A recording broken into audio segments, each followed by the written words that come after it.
Hello, everyone. Welcome to today's afternoon devotional and Bible study for March 24th, 2021. Today, we will be reading through the book of 2 Samuel, chapter 20, and Jesus is calling for today. It is a nice, kind of coolish in the sun, but really nice in, kind of coolish in the wind, but very nice in the sun day. Today I had the privilege of practicing kind of what I've been preaching and what we've been reading about. Someone broke into our vehicles last night, and they rifled through some stuff. And, it's easy to be moved to want vengeance and stuff like that, but I prayed for their desperation, what led them to doing that, and that they wouldn't have to be victims, and that beyond what they were just looking for change and stuff, I was appreciative that they didn't take important paperwork or our CDs or anything like that. Basically change and a few other things. But there's a reason why they were drawn to do that. So I pray that that part inside themselves that caused them to want to victimize people would be known, and to put out a reminder so other people wouldn't leave important things in their car, and a reminder to you guys not to leave important things in your car, just because 'tis the season for that stuff to start happening again, unfortunately. And we're kind of a little bit off to the side and a little bit out of the way for people to come to, so just be careful. I'm not a big person to say lock your cars, because it's better to have your change stolen and have all your windows still functional, rather than have your windows broken. But anyways, that's enough of that. But let's get into Jesus is calling for today, March 24th, 2021. This is a time in your life when you must learn to let go of loved ones, of possessions, of control. In order to let go of something that precious to you, you need to rest in my presence, where you are complete.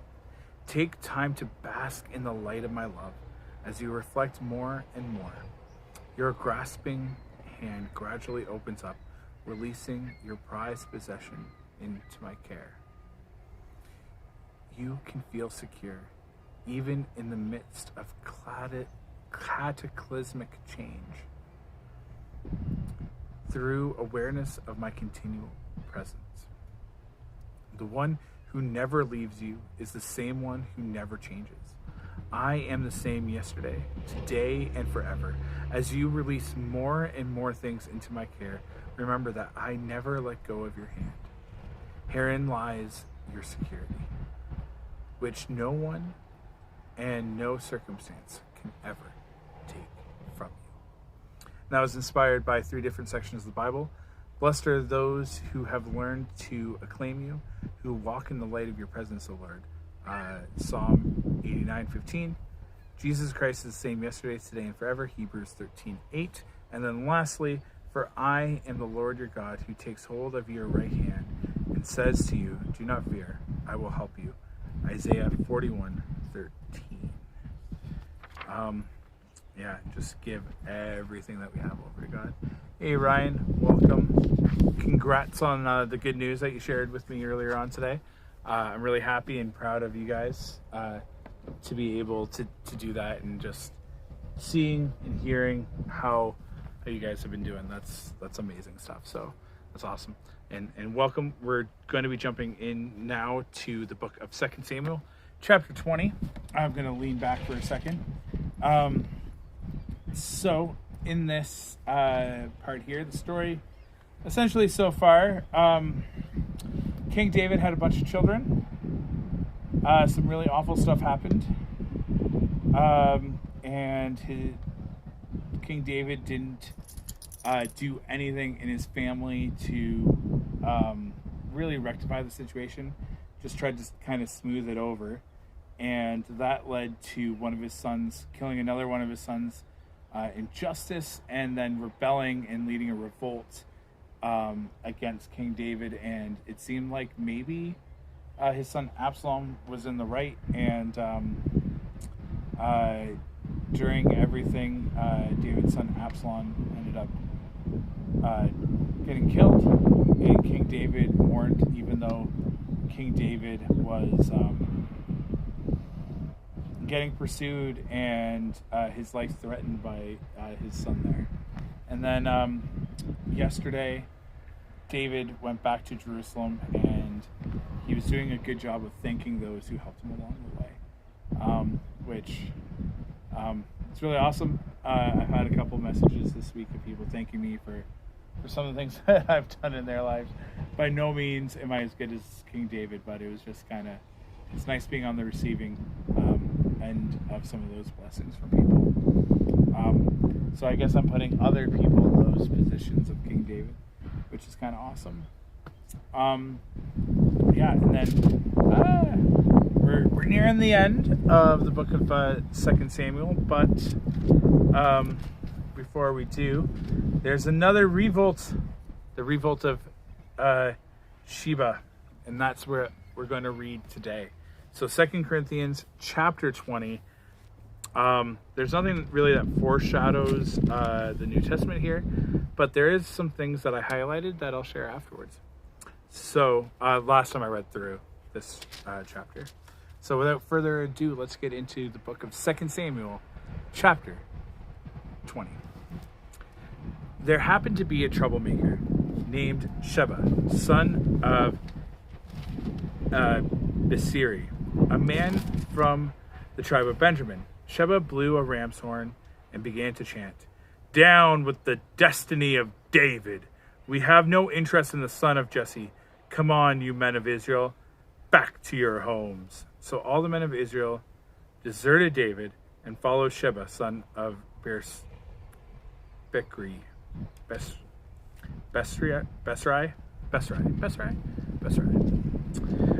But the men of Judah stayed with their king and escorted him from the Jordan River to Jerusalem. When David came to his palace in Jerusalem, he took the 10 concubines he had left and took their needs and were concubines, the 10 concubines he had placed. Yeah. Going to continue from verse 3. The wind is really blowing the pages, so it's a little bit hard to read. So let's try that again. Verse 3. When David came to his palace in Jerusalem, he took the 10 concubines he had left to look after the palace and placed them in seclusion. Their needs were provided for, but no longer slept with them. So each of them lived like a widow until she died. Then the king told Asmaz, "Mobilize the army of Judah within 3 days and report back at that time." So Asmaz went out to notify Judah, but it took him longer than the time he had been given. Then David said to Abishai, "Sheba, son of Besrai, was going to hurt us more than Absalom did. Quick, take my troops and chase after him before he gets into a fortified town where we can't reach him." So Abishai and Joab, together with the king's bodyguard and all the mighty warriors, set out from Jerusalem to go after Sheba. As they arrived at the gate, at the great stone in Gibeon, Asmaz met with them. Joab was wearing his military tunic with a dagger strapped to his belt. As he stepped forward to greet Asmaz, he slipped the dagger from its sheath. "How are you, my cousin?" Joab said, and took him by the beard with his right hand, with his right hand, though to kiss him. Asmaz did not notice the dagger in his left hand. Joab stabbed him in the stomach with it, so that his insides gushed out into the ground. Joab did not need to strike again. Asmaz soon died. Joab and his brother Abishai left him lying there and continued after Sheba. One of Joab's young men shouted to Asma's troops, "If you are for Joab and David, come and follow Joab." But Asmas lay in his blood in the middle of the road, and Joab's men saw that everyone was stopping to stare at him. So he pulled him off the road into a field, threw a cloak over him. When Asman's body was out of the way, everyone went with Joab to capture Sheba, son of Bersari. Meanwhile, Sheba traveled through all the tribes of Israel and eventually came to a town of Abel Beth Makkah. All the members of his own clan, the Bersarites, assembled for battle and followed him into the town. When Joab's forces arrived, they attacked Abel Beth Makkah. They built a siege ramp against the town's fortifications and began battering down the wall. But a wise woman in the town called out to Joab, "Listen to me, Joab. Come over here so I can talk to you." As she approached, the woman asked, "Are you Joab?" "I am," he replied. So she said, "Listen carefully to your servant." "I am listening," he said. She continued, "There used to be a saying, if you want to settle an argument, ask advice at the town of Abel. I am one who is peace-loving and faithful in Israel, but you are destroying an important town in Israel. Why do you want to devour what belongs to the Lord?" And Joab replied, "Believe me, I don't want to devour or destroy your town. That's not my purpose. All I want is a man named Sheba, son of Bersari, from the hill country of Ephraim, who has revolted against King David. If you hand over this one man to me, I will leave the town in peace." "All right," the woman replied. "We will throw his head over the wall to you." Then the woman went to all the people with her wise advice, and they cut off Sheba's head and threw it out to Joab. So she blew the ram's horn and called his troops back from the attack. They all returned to their homes, and Joab returned to the king at Jerusalem. Now Joab was the commander of the army of Israel. Benaiah, son of Jeduah, was captain of the king's bodyguard. Adoram was in charge of the forced labor. Jehoshaphat was son of Alhud, was the royal historian. Sheva was the court security. Zodak and Abiathar were the priests, and Ira, descendant of Jerah, was David's personal priest. So Ira is David's personal priest. All right, may God add a blessing to the reading of his word.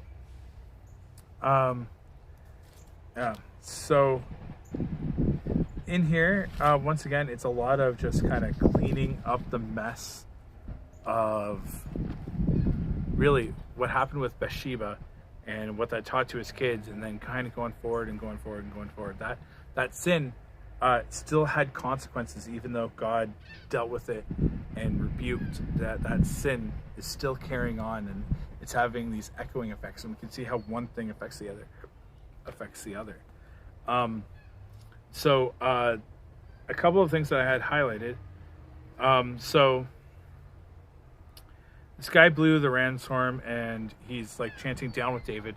There's this big division and stuff still going on with the people of the town, and there's this, people don't know who to follow. They're like, okay, so this is going on, and that's going on, and that's going on, and this one guy just comes in charismatic and angry and riles people up with passion. And they're like, okay, cool, yeah, let's follow him. Verse 2, so all the men of Israel deserted David and followed Sheba, son of Bersari. And one of the other things too is like he was there. He was physically there, and David, who knows the last time that he visited. So it's interesting that this guy comes in, says something, riles people up, gets people emotionally charged, and they're willing to leave behind David, who's done so much, and they quickly forget. It's kind of like a sports fan. Like, what have you done for me lately? This new guy comes in, he's the hot ticket. Oh, great, cool, let's go over to them. And forgetting everything else that they did. Then we're seeing the further fallout from what Absalom did with the concubines. David, he slept with all of David's concubines. There was 10 left. And Absalom was like, he slept with them, and David's like, cool, I'm going to look after you. I understand the situation, but no longer am I going to sleep with you guys. And they kind of, like, it was a bad thing in a way, because, you know, that was kind of there, and it addresses in a roundabout way the sexual needs of women, and that their punishment for, you know, allowing Absalom to do what he was doing was, okay, yeah, that's not going to happen anymore, but I'm going to look after you. And we don't know about much more about the details there, but that's an interesting thing. And then we have Joab responding, I am, which you know, is a powerful statement in the Old Testament especially, and people would recognize this as the burning bush situation. So he's going there representing someone that's representing the true king, and this town of Abel that's known as this place of to go for wisdom and knowledge. They hear this stuff, and it's like, okay, this guy's passionate, he's riled up, but he's just speaking about hate. We know that true wisdom comes with love and patience. This guy has captured us, but, you know, there's this giant troop and battalion on the outside ready to destroy everything because of this one man. It's better for that one man you know, than for us all to die. And that's kind of what happens with Jesus. Jesus lived a sinless life so that we could be reconciled, so that we don't have to taste hell or spiritual death or whatever it is that you understand things to be. And they don't have to go to hell. He went there, conquered it, brought up the keys, and he conquered death that day. But it is through Jesus that we get redeemed, and unfortunately it was through this guy's life. And one of the big differences, Jesus didn't come rallying against, hating for, but he came with love, patience, kindness. He was sinless. He modeled the way.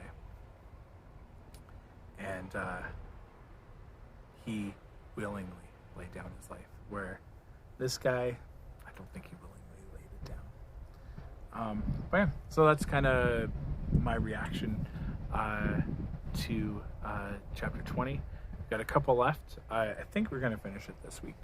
But for now, let's pray, and hopefully there'll be a little bit more sun and a little less rain, though it looks like it might be raining soon. So let's pray, and well, I'll let you guys get on with your day. AJC, awesome Jesus Christ, thank you so much for how much you love us, how much you care for us. And though, you know, things might be forgiven, there are still consequences and fallout that have to happen. So help us navigate the fallout of our sin in meaningful, powerful ways, and let us not grow weary in doing good. Help us to see the connections and how our action here might negatively or positively impact something over there. Lord, I pray for those that robbed me during the night or early in the morning. I pray that whatever their situation is that made them desperate to victimize people during a pandemic, I lift them up, and I pray for their other victims, Lord. I'm sure that we weren't the only ones. I pray for their other victims. May you guide them and direct them and help bring healing and security to them.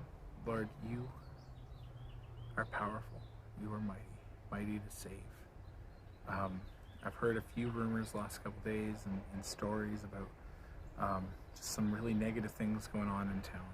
And Lord, I pray that your hand can be in it as the nicer weather opens up and people are engaging more, protect us from COVID as well. And there's that one nurse friend that has the new strain in their COVID ward where they're taking care of stuff. And I pray for the family and protection for the family as she goes there and then goes home. And I thank you for all of the nurses, doctors, and people on the front lines all over. Help protect us and guide us. You are awesome. Thank you very, very much. Amen. All right. Not exactly what I thought I was going to be praying for, but hey, it's all good. All right. Well, from Jeremy and Sassy. Hey, Sassy. Thank you for joining us for today's Bible study. Have a great day. God bless.